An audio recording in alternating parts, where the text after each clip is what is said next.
these are my cookies that I got the other day, and they're delicious, and there were 15, and there's only 2 left, because they're delicious. Right, so we've been talking about books. You mentioned that you read Perks of Being a Wallflower, and I remember that when you started to read it, you told me that you were really enjoying it, and I got excited because I read it last semester in my Project Renaissance class, and I absolutely loved the book. Unfortunately, I had to return it because it was a rental. One of the only books that I rented was one of the only books that I actually liked. So to hear you say that it didn't really do much for you, it's a little disappointing because I really enjoyed it. I'm not entirely sure why, because my experiences weren't that similar to his, but I thought it was really well written, and I really did enjoy the book. As far as the books that I talked about last time, the only one that I have started reading since then is Words That Work, and I've started to reread it from the beginning because I didn't remember very much, and I have gotten page 14. Page 14 of the introduction. I've been highlighting my pages. Ooh, look at that, the highlighting shows up really nicely.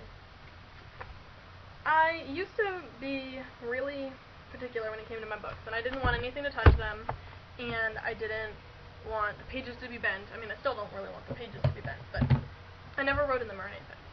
And then I realized that these are my books, and I can do whatever the heck I want to do with these books. And, you know, everybody has their own philosophy regarding books. Some people are like, no, books have to be pristine, like my sister.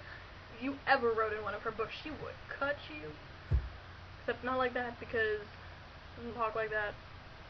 That's not really her thing. But you get the point. I guess the point is that she wouldn't write in her books, but I would write in my book. Anyway, so there's some pretty interesting stuff in here. I'm glad I'm rereading it because I didn't remember a lot of it, and also because it's good writing. This guy, he makes a living off choosing words, and so he's an excellent writer. The act of speaking is not a conquest, but a surrender. Ooh, I also highlighted, see this on this page, he used a colon. And I'm pretty good with, you know, grammar and that sort of thing, and punctuation, but colons have always tripped me up, and they're not even all that difficult. But for some reason, I've always been a little challenged by them. Anything else? Oh yeah.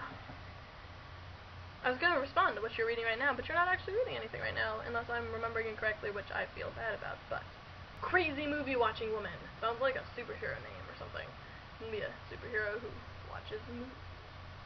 I'm pretty sure that if I had Netflix, the same thing would happen to me.